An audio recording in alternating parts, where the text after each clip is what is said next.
E agora, convido a todos para assistirem ao vídeo da ANEEL. Eu trabalho em propaganda desde 2005. Já são quase 20 anos conquistando meu espaço, um pouquinho por dia. E desde o começo eu sempre fui uma das poucas, se não a única mulher na criação. E por isso eu sei da importância de conquistar espaços, abrir espaços e trazer comigo mais mulheres. Mais mulheres na criação, mais diretoras de cena, de fotografia, mais produtoras de áudio, fotógrafas. Mais mulheres em todas as áreas. O mercado e a indústria precisam do olhar feminino. E hoje eu agradeço a todas vocês. O que vocês conquistaram também contribuiu para eu chegar aqui. Eu sou a Melissa Potker, redatora e diretora de criação. E é com mais espaços que vamos juntas transformar o mercado. ANEEL. A vida acontece out of home. Vamos continuando com o nosso evento, que está muito bacana. E o nosso painel de agora se chama O Tempo como Capital. Precisamos ressignificar a velhice. O Brasil está passando por uma transformação demográfica, né? Pela primeira vez na história, dentro de pouco tempo, seremos um país com mais idosos do que crianças. Esse processo tem implicações expressivas na economia. No entanto, é no aspecto social que reside um dos maiores desafios, porque somos uma sociedade velhofóbica. Esse pensamento impede que pessoas acima de 40 anos sejam livres para fazerem o que bem entenderem. Este painel vai trazer reflexões sobre como a pressão por padrões estéticos cria ansiedade, especialmente as mulheres, e como se faz necessária uma mudança de chave para passarmos a encarar a longevidade como um lugar de potência e oportunidade. A nossa entrevistada estará conosco por vídeo ao vivo. Bem-vinda, Miriam Goldenberg, antropóloga e pesquisadora. Bem, boa tarde a todos e a todas presentes. E para entrevistá-la, eu vou chamá-la ao palco a Rita Almeida, Head de Estratégia da Almap BBDO.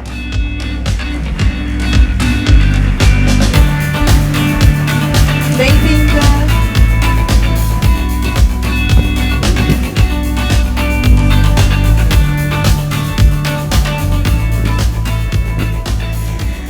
Olá, boa tarde para todo mundo. É um enorme prazer estar aqui. Vocês devem estar com fome, mas vamos aguentar mais um pouquinho. Ainda bem que a gente tem a Miriam já aqui, maravilhosa, para a gente conhecer um pouco mais sobre o trabalho dela, que a gente já conhece tanto. Mas, em primeiro lugar, queria me apresentar. Meu nome é Rita Almeida. Eu sou publicitária, trabalho minha vida inteira nessa indústria que a gente está aqui reunido há mais ou menos 40 anos. A minha vida inteira dentro de agência. Em determinado momento eu fui empreendedora, tive uma empresa chamada Cor Inovação, dedicada a estudos de comportamento, a projetos de branding e inovação.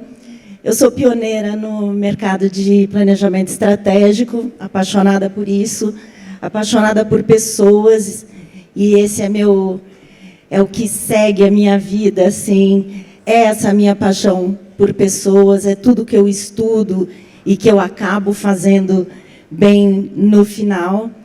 E especialista em estudos de comportamento, no ano passado, pela Almap BBDO, eu realizei um estudo chamado A Revolução da Longevidade, que fala sobre o assunto pessoas com mais de 50 anos e todos os aspectos sociais que envolvem isso.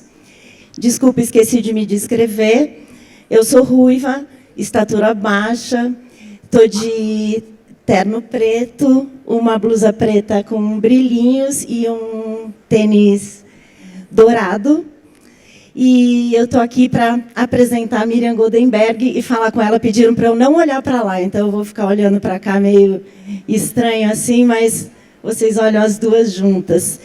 E eu vou aqui apresentar a Miriam, que tem um extenso currículo incrível. Vamos lá. Ela é professora titular do Departamento de Antropologia Cultural e do Programa de Pós-Graduação em Sociologia e Antropologia do Instituto de Filosofia e Ciências Sociais da Universidade Federal do Rio de Janeiro. Ela também é doutora em Antropologia Social pelo Programa de Pós-Graduação em Antropologia Social do Museu Nacional da Universidade Federal do Rio de Janeiro, é colunista da Folha de São Paulo e da Vogue. A Miriam é autora de 30 livros, entre eles Coroas, Corpo, Envelhecimento e Felicidade, Velho é Lindo, Toda Mulher é Meio Leila Diniz, A Arte de Pesquisar, o outro, Por que os Homens Preferem as Mulheres Mais Velhas, Liberdade, Felicidade e Foda-se, A Invenção de uma Bela Velhice e A Arte de Gozar, Amor, Sexo e Tesão na Maturidade. A Miriam tem também um TEDx que se chama A Invenção da Bela Velhice, que possui mais de 1.300.000 visualizações no YouTube. Esse livro, A Invenção de uma Bela Velhice, é o melhor que eu já li sobre esse assunto, é maravilhoso. E ela, por ser extremamente pioneira, ela é a inventora da Bela Velhice no Brasil. E por isso a gente tem tanto prazer de estar aqui conversando com ela. Então, oi Miriam, vou pedir para você se apresentar e se descrever aqui para a minha galera. Bom, eu sou uma mulher branca, estou com cabelo preso, com franja, cabelo castanho claro, com alguns fios brancos, uso óculos.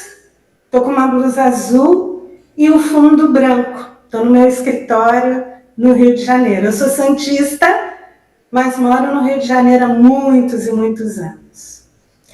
Sou professora, pesquisadora, antropóloga e escritora, como a Rita falou. Boa. Então, eu vou começar te perguntando, por você ser muito pioneira, né? Você está nesse mundo defendendo a causa da longevidade, quando era ainda tudo mato. Então, vou pedir justamente para você contar para a gente como você despertou para esse tema, por que você resolveu estudar tão profundamente a longevidade e como era o cenário social naquele momento que você resolveu isso. Bom, Rita, quando eu tinha 16 anos, eu saí de casa, fui estudar em São Paulo, de Santos para São Paulo, e eu tive uma sorte de ler esse livro aqui que se chama O Segundo Sexo, de Simone de Beauvoir. Esse livro mudou minha vida. Mudou a vida de muitas mulheres da minha geração, mas mudou minha vida. Porque ele dizia para mim que havia caminhos de libertação para as mulheres. E dizia também que cada mulher que se liberta, liberta muitas outras mulheres que estão prisioneiras da sociedade, da família, dos próprios preconceitos e estereótipos. Esse livro, que é de 1949, né? Simone de Beauvoir publicou esse livro, ela não tinha nem 40 anos, mudou minha vida. E só para uma curiosidade, acabou de sair a nova edição comemorativa de 70 anos desse livro, que ainda é, para mim, o livro mais importante de toda a minha vida. E eu escrevi a apresentação do livro, e tem a foto, não sei se vocês podem ver, da Simone de Beauvoir nua, aos 40 anos, e o título do meu artigo é Ninguém nasce livre, torna-se livre. Nenhuma mulher nasce livre, torna-se livre. Porque a Simone de Beauvoir disse, muitas vezes, é preferível e mais confortável suportar uma escravidão cega do que trabalhar para se libertar. Porque libertar, se libertar e libertar as outras mulheres, dá muito trabalho. Foi assim que eu comecei. E aí, sozinha em São Paulo, fiz a minha faculdade, vim para o Rio aos 20 anos, sem ninguém. construí toda a minha vida aqui. Fiz doutorado, fiz mestrado, fiz o concurso para professora da UFRJ e comecei a pesquisar muito os caminhos de libertação das mulheres. Em 2000, eu fiz uma pesquisa muito grande. Eu tenho muitos livros, eu tenho 30 livros, a Rita falou, e eu pesquisava casamento, sexualidade. Meu best-seller se chama A Outra, um estudo antropológico sobre a identidade da amante do homem casado, de 1990. Nesse livro, eu já falava do envelhecimento.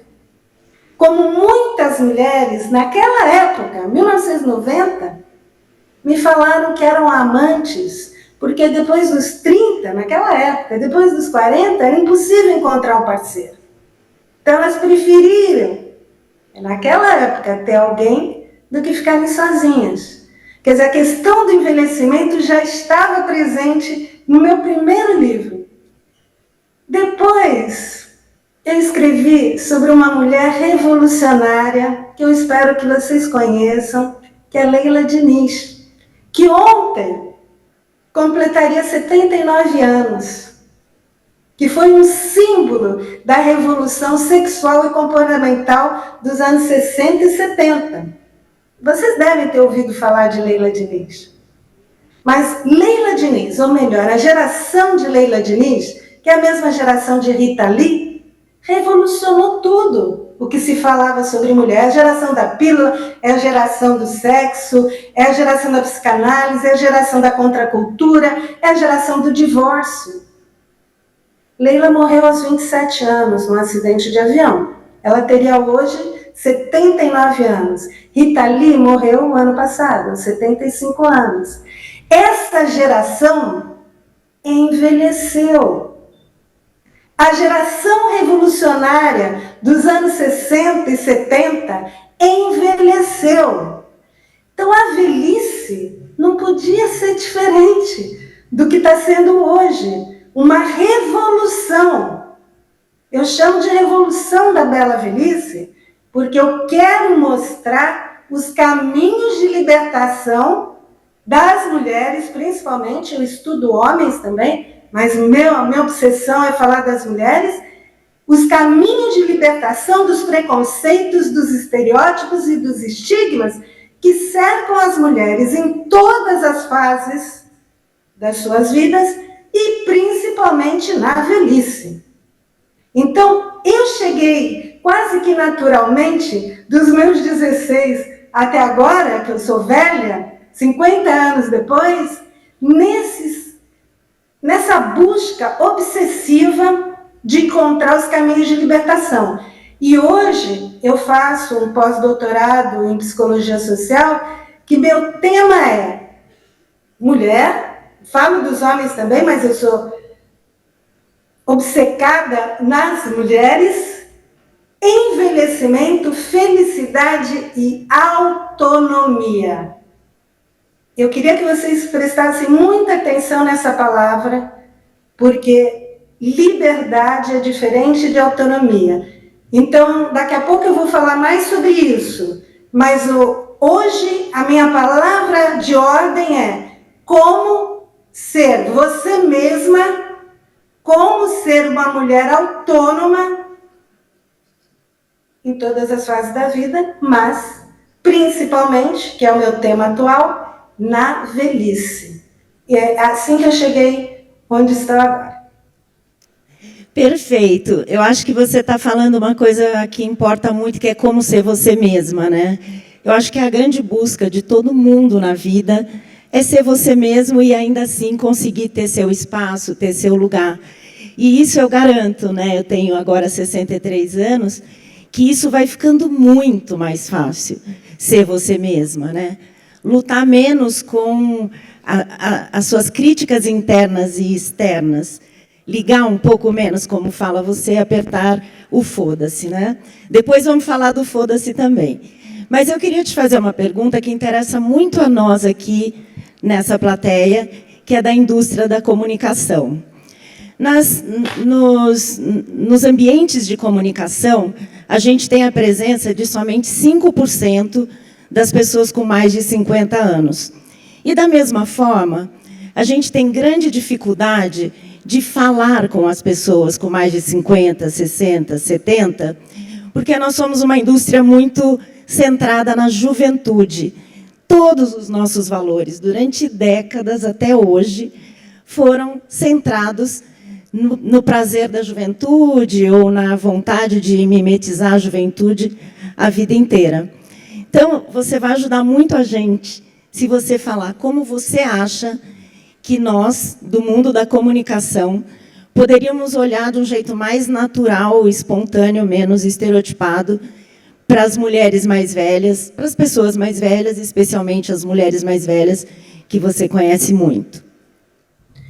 Rita, em 2000, eu fiz uma pesquisa com 5.000 homens e mulheres de todas as idades, até os 100 anos de idade, dos 18 aos 100 anos.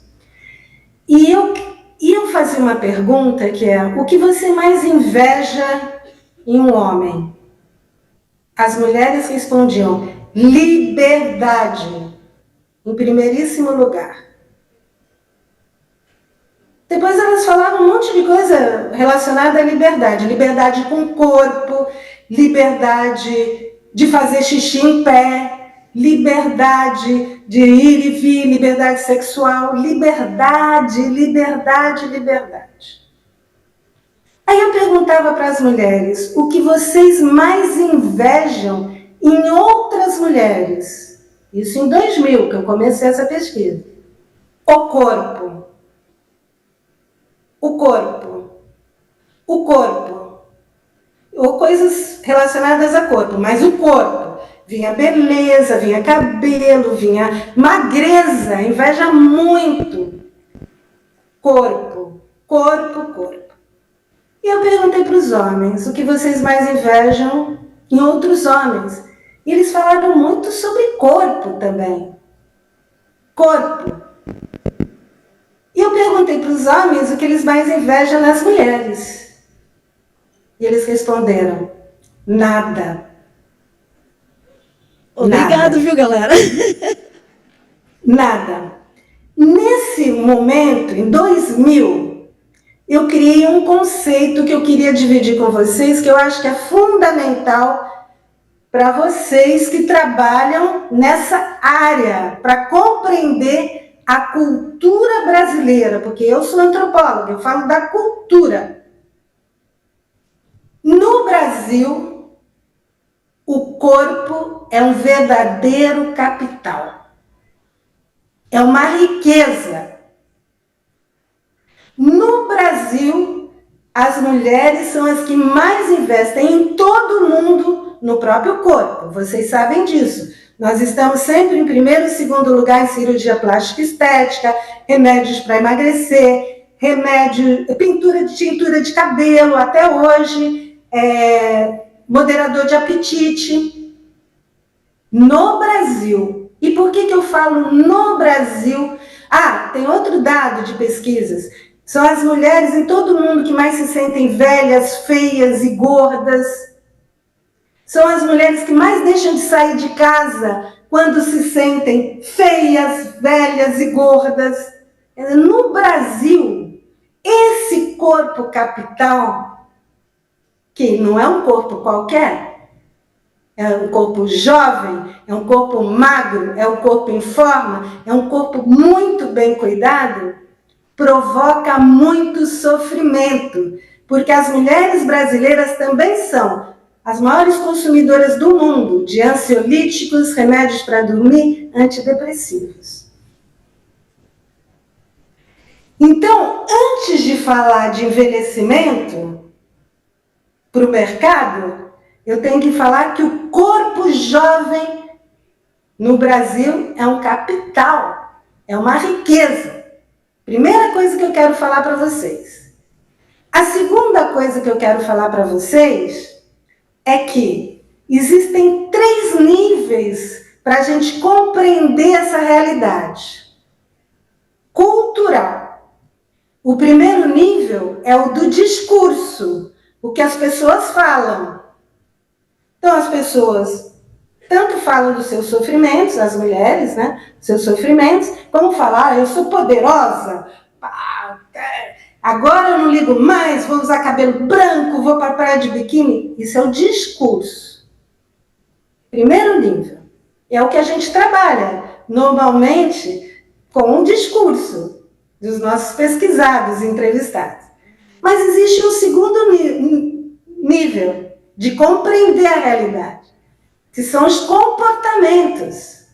Como que as pessoas realmente se comportam? Elas estão tão poderosas assim? Vocês acabaram de discutir, né, a síndrome da impostora. Nós estamos na prática, nós estamos indo para a praia de biquíni com os nossos corpos como eles estão? Nós estamos felizes com o que nós temos? Existe um nível mais profundo, Rita, que é o dos valores culturais, que estão introjetados dentro da gente. E como você disse muito bem, nós somos um país de jovens que valorizou sempre a juventude, que achou sempre a juventude linda, maravilhosa, e que velho era uma coisa que ninguém nem falava. O mercado, eu sei porque eu estou há 30 e tantos anos pesquisando esse tema, até 5 anos atrás estava dentro de uma gavetinha essa discussão, bem escondidinha. Me chamavam para falar de tudo, menos de velha. E os valores demoram muito a mudar. Não mudam de uma hora para outra. Por isso que é legal falar de Leila Diniz, né? Porque Leila foi a primeira mulher grávida a exibir uma barriga de biquíni na praia de Ipanema. Nunca tinha acontecido isso. Ela foi a primeira. Hoje, 50 anos depois, é a coisa mais banal, mulher de biquíni. Mas quanto tempo levou para os valores mudarem e começarem a achar a gravidez linda? Que é o que eu tento fazer agora com a velhice, né? Todo mundo começar a achar a velhice linda. Então, o que eu chamaria atenção é que o que eu vejo nas propagandas é uma falta de contradição, uma falta de ambiguidade, de mostrar, já que a gente ouviu o painel da beleza real, a beleza da velhice real, que é o quê? É múltipla. É múltipla. Não tem mais uma Leila Diniz. Lógico, tem outro conceito que é lindo para vocês dessa área, né? Que é imitação prestigiosa. Em toda e qualquer cultura, inconscientemente, nós imitamos quem tem sucesso, quem tem prestígio, quem tem poder, quem está feliz da vida. Hoje, nós já temos mulheres mais velhas e imitáveis, e invejáveis.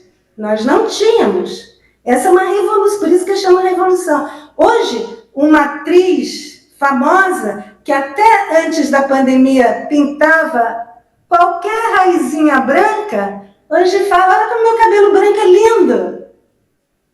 Hoje, uma atriz que tinha vergonha de envelhecer, hoje fala com todo orgulho. Eu tenho 60 anos, eu tenho 70 anos.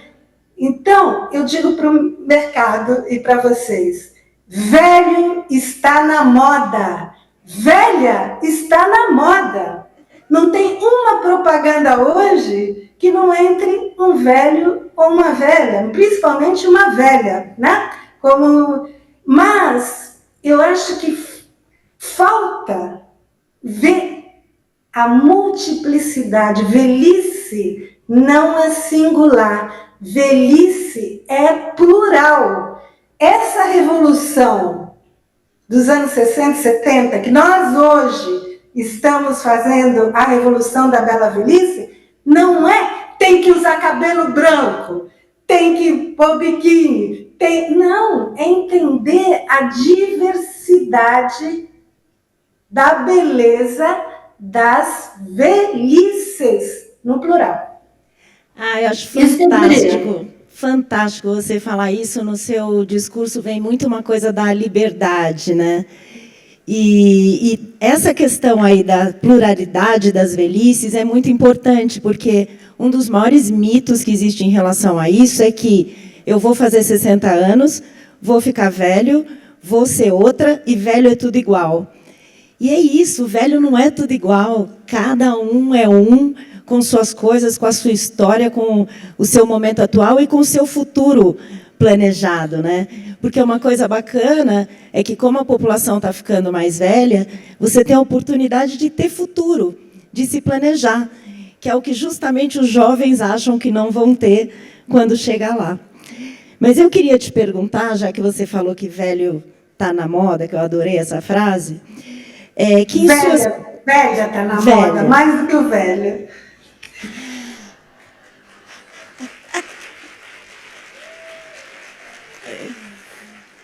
Miriam, nas suas pesquisas, você desenvolveu 3 conceitos que você gosta de falar sobre eles, que é a velhofobia, a velha euforia e a velha autonomia. Poderia falar um pouquinho sobre eles para a gente? Posso. Rita, eu queria que vocês... Eu estou dando filé mignon, né? São 30 e tantos anos de pesquisa, mais de 5.000 pesquisados. Eu escolhi para vocês o meu filé mignon.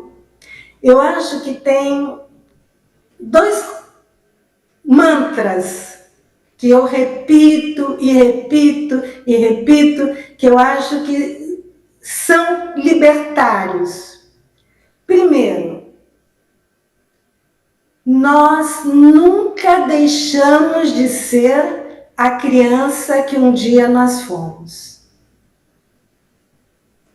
Nunca. Eu estou pesquisando, desde 2015, homens e mulheres de mais de 90 anos, de 100 anos. Eles são as mesmas crianças que um dia eles foram.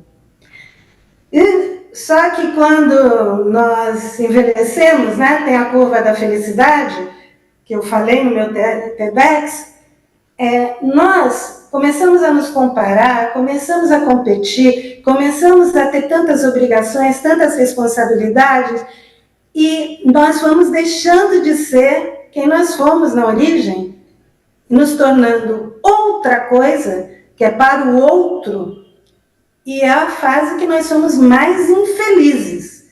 Sinto dizer, depois vocês assistam o TEDx, que eu falo muito mais disso, mas em torno dos 40, 45 anos, a nossa curva da felicidade está lá embaixo. E nós começamos a subir, a curva da felicidade é um U, depois dos 50, depois dos 60, depois dos 70. Por quê? Porque o tempo é o nosso maior capital, não é mais o corpo, é o tempo. E como que nós queremos viver esse tempo? É competindo? É comparando? É nos sentindo uma merda porque fulana tá magra e eu tô gorda? Ou é invejando? Não, a gente quer usufruir, quer dar risada, quer brincar. Então, depois dos 50, as mulheres me dizem, na minha pesquisa, nunca fui tão livre, nunca fui tão feliz. É o melhor momento de toda a minha vida. É a primeira vez que eu posso ser eu mesma. É uma verdadeira revolução.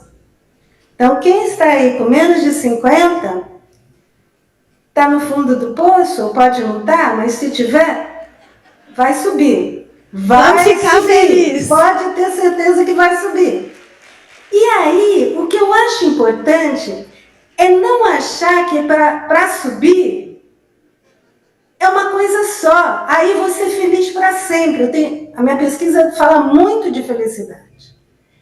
Essa mesma mulher que está muito feliz, ela é ambígua, ela é contraditória por causa daquilo que eu falei. Nós vivemos numa cultura que diz que depois dos 30, Depois dos 40, depois dos 50, você é invisível.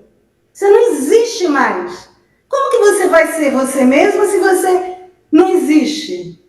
É descartável. Então, eu criei, esse primeiro conceito apareceu na minha pesquisa. Não é uma criação minha. Os outros dois são. As mulheres brasileiras têm pânico de envelhecer. Pânico. Eu vou envelhecer, eu vou me tornar invisível, eu vou me tornar descartável, eu vou deixar de existir. E elas falam, não é nem que eu vou me tornar velha, eu deixei de ser mulher, eu vou deixar de ser mulher. Isso eu chamei de velhofobia, pânico de envelhecer. Só que, Rita, eu entrevisto essas mesmas mulheres com profundidade. E eu encontro muitas que chegam nessa fase dos 50, às vezes um pouquinho antes, às vezes um pouquinho depois, se separam, até é um fenômeno no Brasil, o divórcio grisalho, o número de mulheres que se separam depois dos 40, 50, 60, se separam e entram em aplicativos de relacionamento, compram vibrador, viajam e dizem, eu vou fazer tudo o que eu nunca fiz na vida. Transam com um monte de gente que encontram nos aplicativos, e eu chamei essa fase de velhoforia. Bom, é agora ou nunca. Fui prisioneira da vida inteira da família, do casamento, dos filhos. Agora os filhos saíram, né? Outra síndrome do ninho vazio. Os filhos saíram. Não quero mais cuidar de todo mundo, como eu sempre cuidei. Eu não tinha tempo para mim. Agora eu sou dona do meu tempo. E vou fazer tudo que eu tenho vontade. E essa segunda fase, tudo dentro da mesma mulher. E tem uma terceira fase, que é o que eu acho maravilhosa, que eu chamei de velha autonomia. Velha autonomia é você descobrir o que você realmente quer para a sua vida. Ah, não é porque está na moda o cabelo branco, eu vou usar cabelo branco. Não é porque está na moda entrar em aplicativo, comprar vibrador, porque está na moda. Aliás, vibrador foi uma das coisas que mais vendeu durante a pandemia para mulheres mais velhas. Então, não é porque está na moda, é o que eu realmente valorizo, o que eu realmente quero, como eu quero usar meu tempo. Essa é a fase da velha autonomia. Mas o que eu quero dizer que é muito importante para todos vocês, não conheço nas minhas pesquisas, com 5.000 pessoas, nenhuma mulher quer só isso, só aquilo ou só aquilo. As mulheres mais velhas que eu tenho pesquisado são uma mistura contraditória e, às vezes, com muito sofrimento desses três sentimentos. Eu mesma tenho pânico de envelhecer, olho as coisas tudo caindo, estou eufórica porque eu estou fazendo um monte de coisa que eu nunca fiz na minha vida, principalmente dizendo não, que é uma das coisas mais difíceis para as mulheres, dizer não.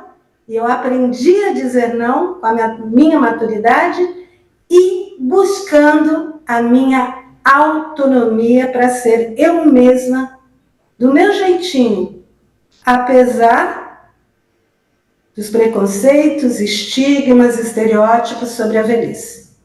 Perfeito. Eu acho que na sua sabedoria você conseguiu definir muito a complexidade que é ser mulher e que é ter essa idade. A gente está acabando, mas eu vou pedir licença para fazer só mais uma pergunta.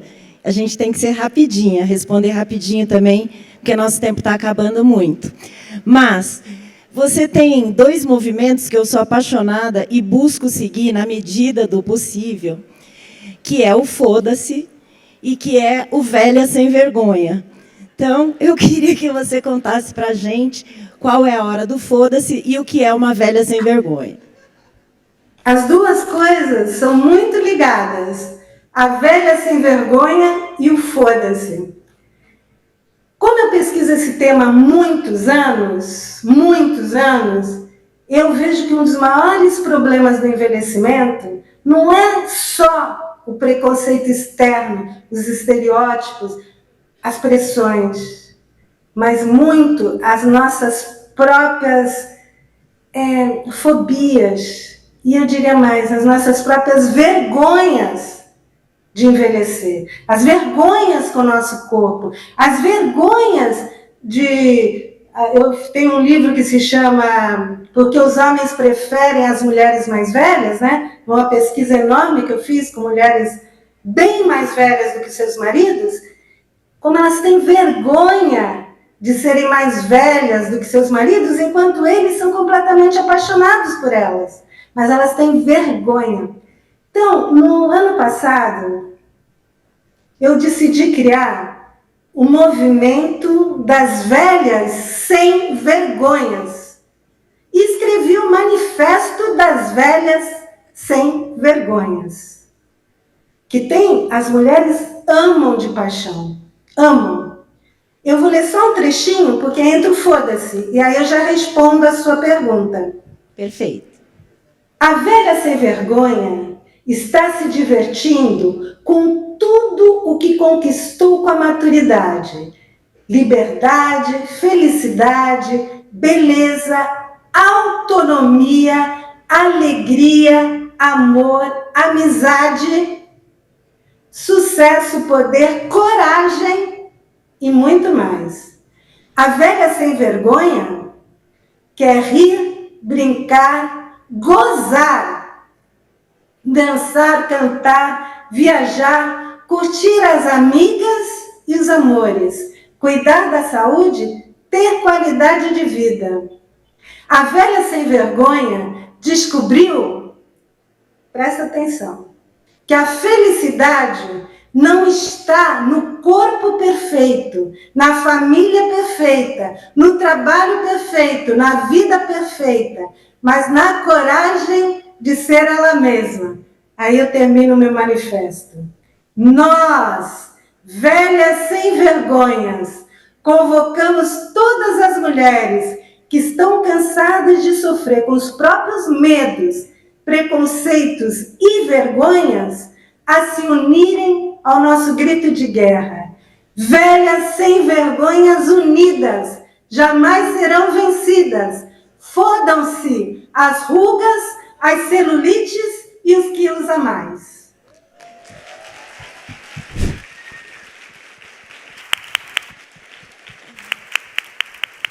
É muito isso, sejamos todos velhas sem vergonha. E ligar o botão do foda-se.